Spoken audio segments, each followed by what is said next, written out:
Good morning. Welcome to the May 20th, 2026 meeting of the Appeal Committee. I'm Councillor Jeff Lawati from the North Kildonan Ward. I am joined this morning by Councillor Marcus Chambers, Councillor Matt Lard, and Councillor John Orlico. We have members of our public service with us here this morning, including our clerk, Carly Dolsky.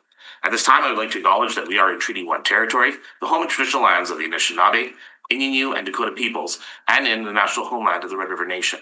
Our drinking water comes from Shoal Lake 41st Nation in Treaty 3 territory. At this time, could I get, because I know we've all reviewed them very thoroughly, the minutes of the meeting held on April 20th, 2026 be taken as read and confirmed? So moved. Thank you, Councillor Chambers. All those in favor? Aye. Opposed? Carried.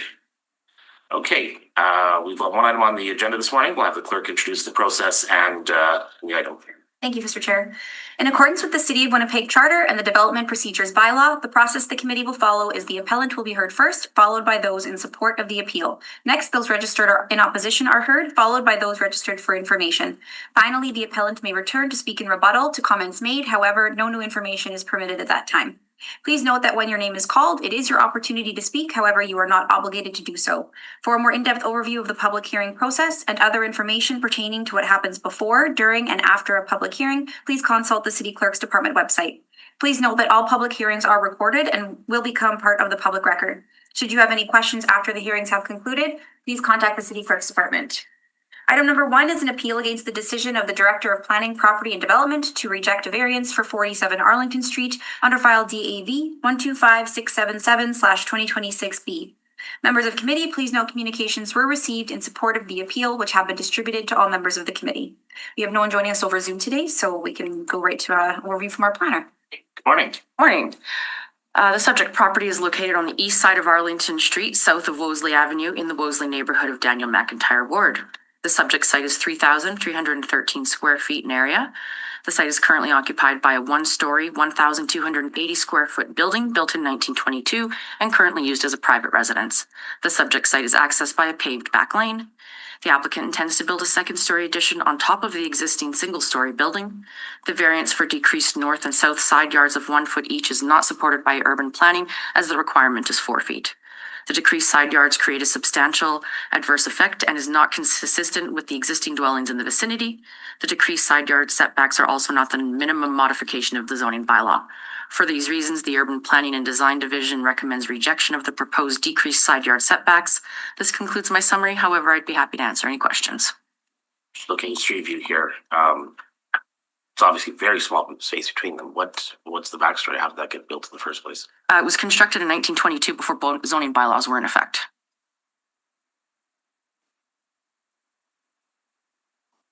You know which properties were built in which order? No, I do not know what properties were built in which order. You decided to construct knowing that this property had built this close to the property line as they did. To be honest, I'm not sure how consistent or accurate they could have been back in the 1920s unless they were hiring surveyors to assist them. That history, what is the history of surveying city monuments, all that?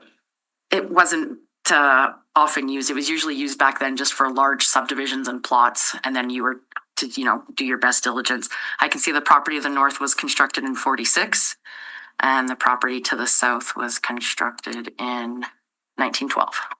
So it looks like this has a flat roof. It does. And the proposal is to just go straight on top of it and build a... Yeah, I believe the original use of the building was a corner store or a convenience store in the neighborhood. It's not a corner. Not on the corner, no. Councillor Chambers. Yeah, so the building currently exists with 1 foot side yards to the north and south. Correct. He wants to build a second story, Yes. and the issue is the second story would also be 1 foot side yards. But looking at the other two houses on either side, there doesn't seem to be any windows or anything that are There's a dormer on the south side building Yeah. that faces the addition. yeah, Nothing to the north. okay. So again, the issue is the 1 foot setback on the second story. Correct. You mentioned in your report, and again, I'm not sure what kind of analysis you have, that it would be not compatible with existing single-family dwellings on the block. I'm looking at the map. I'm looking at my just Googling map. It appears that most of them are really small. The ones that I can see in my map now and down the block, they're really small side yards. They are. So that is the block. That is what the block is. And when so you say not compatible with on the block, well, the rest of the block is like 1 foot. So that is compatible. Potentially, unfortunately, the iView doesn't give us the exact survey locations of the property lines. There could be 2 feet, there could be 3 feet. Eves cast shadows on these photos that don't indicate the, But you haven't got that data for me. You just said it wasn't compatible. So you made this, I didn't make the statement. no, you're correct. Planning department made a statement that it's not Yes. compatible with other ones, and I'm looking at it layman's way, that it looks actually compatible. Because they are, the other ones, maybe 1 foot, maybe 2 feet, but they ain't 4 feet. I can see down here. No. So You know, I three feet, I mean, they do seem to be bigger, like you could walk between them clearly, these other ones. yeah, the one out here, yeah, I can see that was a little smaller. Looking So, at the north side of the street, just to an idea here. yeah, it's a 2-footer there. That's maybe a 4-footer there. Okay, they're pretty. There are some. Yeah, like they're definitely a 1 foot down the block. So again, I'm trying to clarify because it may be compatible because there seems to be a number of other houses on that block that are 1 foot. Yeah. So I'm not sure that statement's actually how accurate your statement is. It's not compatible with houses on the block. It also plays to the fact that the zoning bylaw doesn't encourage Well, I did non-conformities to maintain, so that's, yeah. That wasn't my argument. No, yeah, no, you're compatible part correct, was- yes. Okay, so that's, correct. so I was asking that question. I agree, it doesn't conform to the bylaw at all. 1 foot is way too small, in my opinion. And on that point now, we have these new bylaw, we have bylaws to move, but more fire safety has changed. So, putting a building on top of this, that'd be a new build. And that wouldn't be fire safety though, would it? Like, how would that work, the fire safety? I raised concerns regarding fire safety and I was advised by the applicant that they had taken that into consideration and had engineered plans that would meet fire rating. So that would have to, so this, whatever this, hypothetically, if this is approved, they would still have to get approval from the fire people. They still have to go through a building permit with code compliance, correct? All right. Good, Okay. thank you. Any other questions, Councilor Lord? Good? Okay, we'll call forward the applicant / appellant then. So Tristan Senek, you're welcome to join us at the end of the table here. You'll have up to 5 minutes for your presentation. You'll join him as well, sure.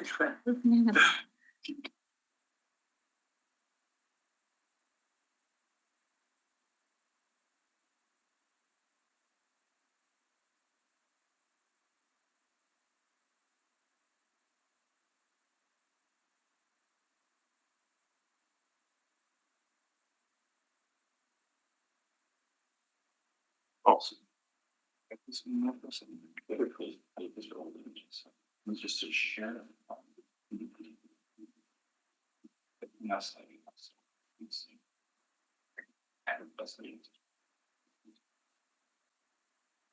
Good morning. Morning. Hello, I'm Tristan Senek. This is my wife, Angela Senek. Good morning. We are the owners of 47 Arlington Street. So I would agree to your point that 1 foot is too small of a side yard.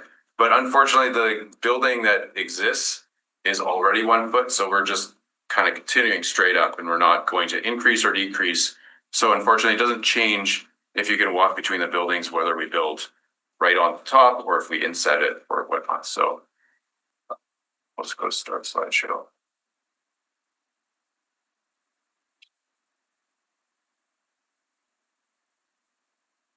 Slideshow, yeah.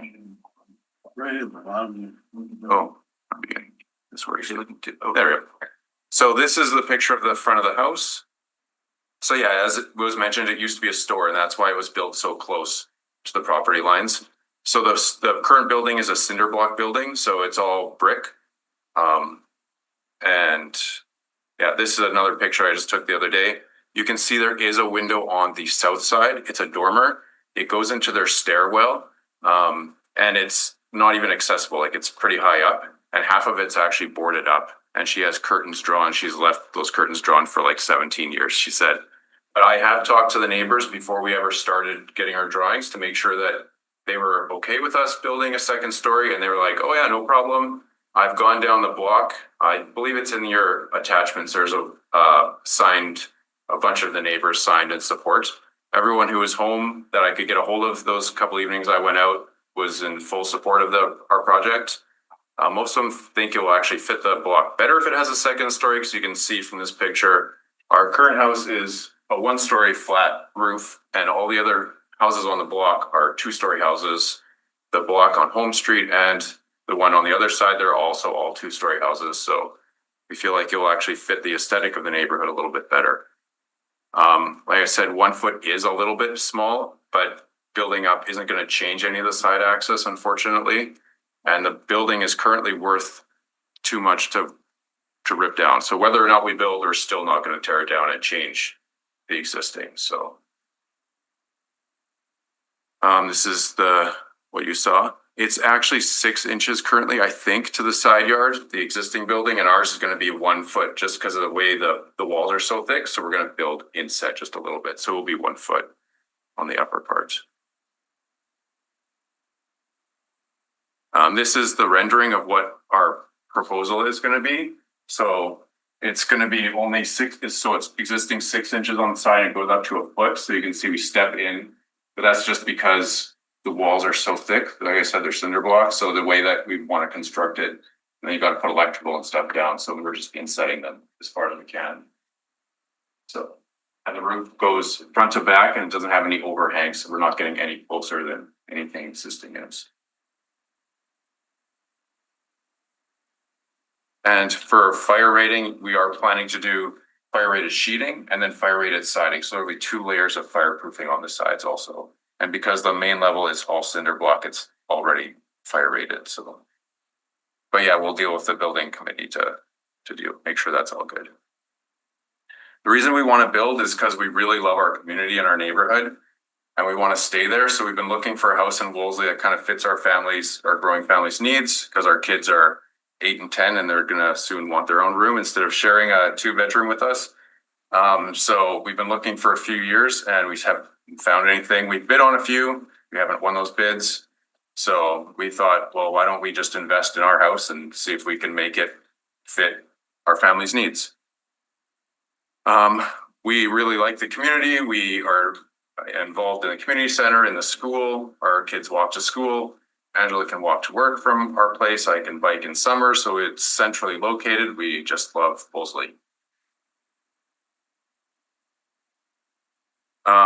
Meeting the codes and bylaws. So I mentioned before the fire code, we have the fire rating on the sides. It's not going to change yard access, unfortunately, because the building exists. So whether we inset the second floor or not isn't going to change any of that.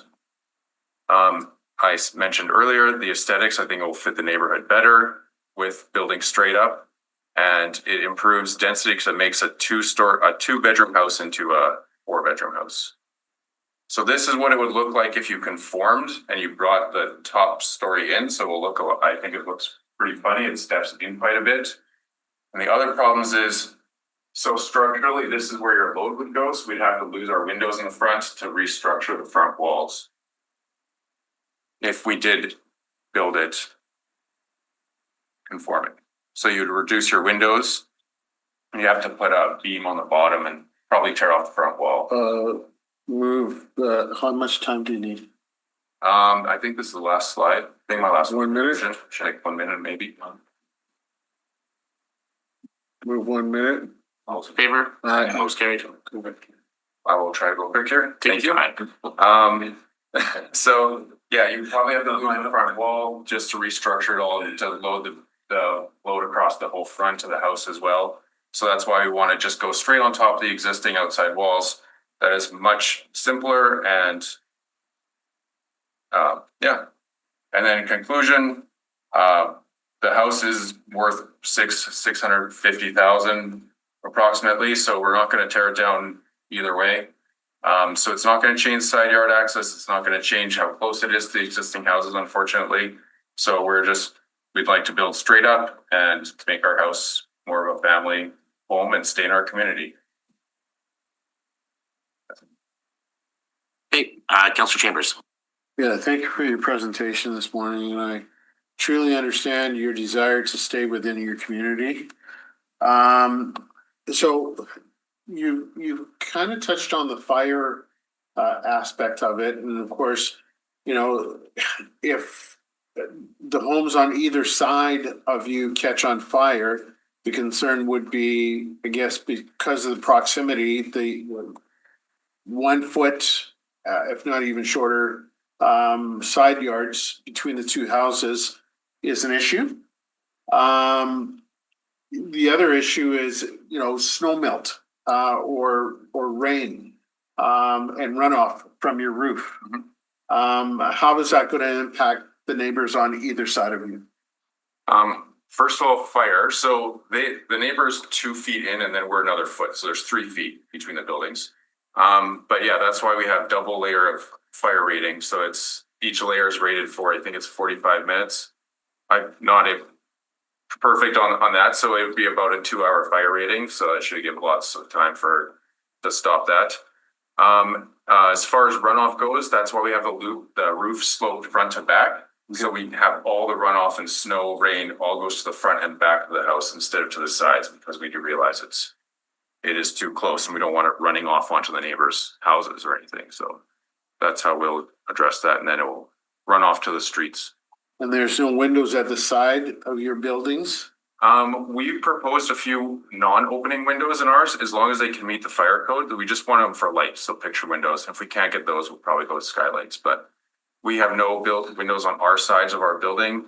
And I said there's just the one dormer on the south side, which is in the stairwell, and that's inset another couple feet past theirs. Yeah, on the neighbor's house. So does that answer your question there? Yeah, thank you. Questions?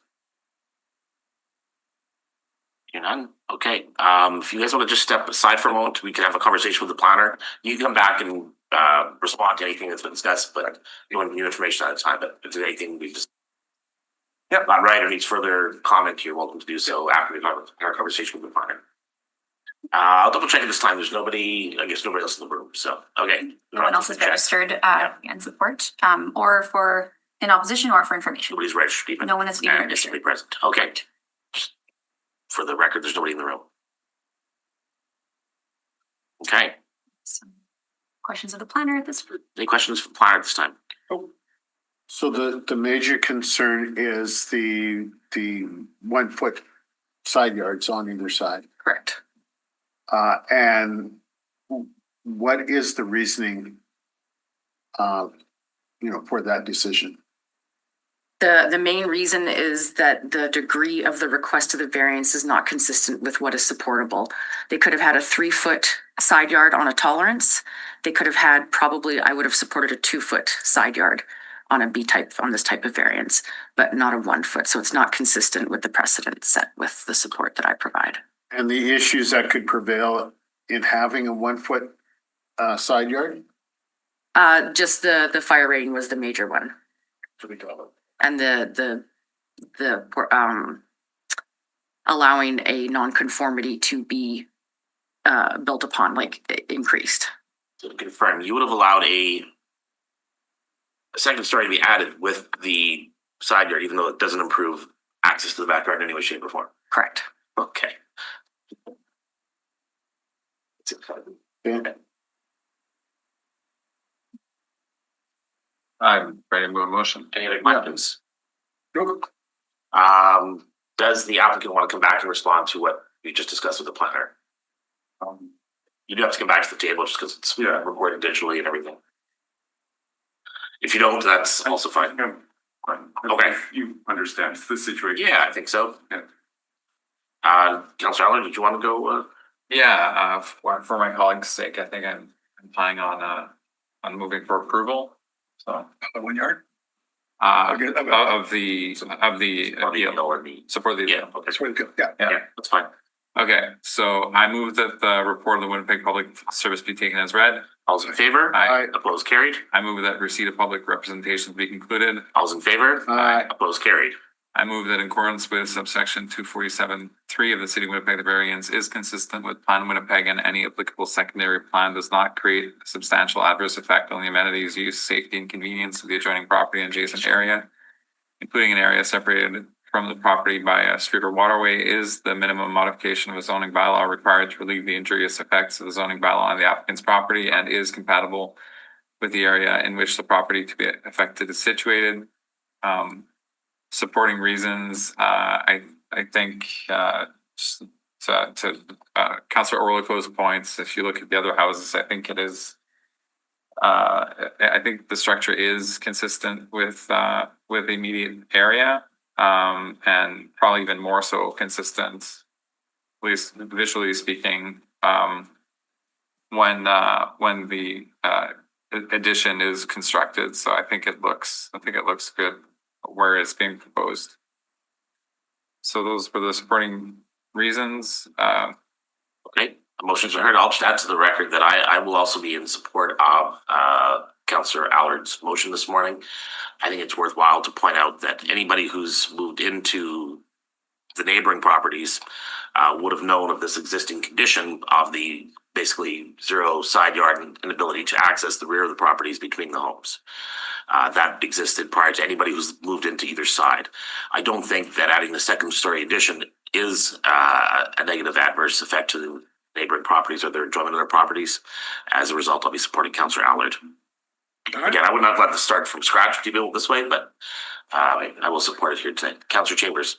Yeah, and I would just like to add, for the public record, and I'm supporting it as well. They have addressed the issue of the fireproofing with the double layer, as well as any runoff from the building by having the pitch to the roof east-west. So again, I'm supportive of this.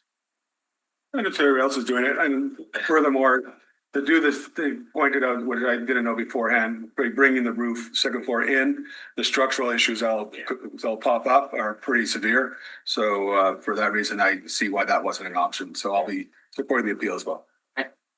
Okay, then I'll call the question. All those in favor? Aye. Opposed? Carried. So I move that the appeal be allowed and the decision of the Director of Planning Property Development to not be concurred in. All those in favor? Aye. Opposed? Carried. I move that the variance order DAV 1-25677 / 2026 be cancelled. Yeah. All those in favor? Aye. Opposed? Carried. I move that the public hearing with respect. Sorry, before you do that, just because we are allowing this to go forward, there are just a few conditions the planner wanted to add on. If we could just add those in an amendment.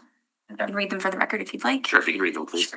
Subject to, so it would be, like you said, it was allowed as applied for, subject to the following conditions. That if any variance granted by this order is not established within 2 years of the date hereof, this order in respect of that variance shall terminate. Number 2, that the addition shall be built in substantial conformance with the plan submitted and identified as sheets 1 to 5 of DAV 26-125677/B.